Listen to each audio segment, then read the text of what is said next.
جبکہ دوسری جانب اسپیکر پنجاب اسمبلی ملک احمد خان یہ کہتے ہیں کہ بلدیاتی حکومتوں کو بااختیار بنانے کے لیے اگر 27ویں ترمیم کرنی پڑتی ہے تو فوری کی جائے۔ پنجاب اسمبلی کے ایوان سے بلدیاتی اداروں کے تحفظ سے متعلق مشترکہ قرارداد منظور کر لی گئی ہے۔ قرارداد کی منظوری میں اپوزیشن ارکان نے بھی بھرپور شرکت کی ہے۔ اسپیکر پنجاب اسمبلی ملک احمد خان کی نیوز کانفرنس کہا کہ 9 اور 10 مئی کے واقعات کے بعد یہ واحد قرارداد ہے جو کہ متفقہ طور پر منظور کی گئی ہے۔ آئین کے آرٹیکل 140A کے تحت مقامی حکومتوں کا قیام لازمی ہے اور صوبائی حکومتیں ان کے تحفظ کی پابند بھی ہیں۔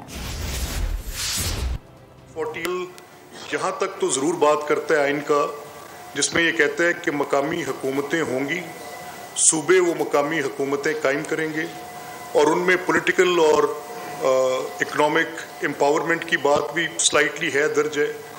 یہ بہت نامکمل تحریر ہے۔ اس تحریر کے ساتھ اس قسم کے جو پیچھے معاملات درپیش آئے وہ آتے رہے، تو اس قرارداد میں جو ترمیم سجیسٹ کی گئی ہے اس کے خد و خال بڑے واضح ہیں۔ یہ سجیسٹ کیا گیا ہے، یہ سفارش کی گئی ہے، اور صوبائی اسمبلی پنجاب کی طرف سے متفقہ طور پہ پارلیمان کو بھیجی گئی قرارداد، جس میں یہ مطالبہ کیا گیا ہے کہ ایک آئینی ترمیم کی جائے، اور اس آئینی ترمیم میں ایک باب نیا ڈالا جائے، ایک چیپٹر نیا ڈالا جائے جو تحفظ دے، ٹینیور کو تحفظ دے، جو کنٹینیوٹی آف لوکل گورنمنٹس کو گارنٹی کرے، جو لوکل گورنمنٹ کے جو وہ فنکشنز ہیں جن کے متعلق ہم آج تک کہہ رہے ہیں کہ مالی اختیارات، سیاسی اختیارات گراس روٹ لیول پر منتقل ہوں۔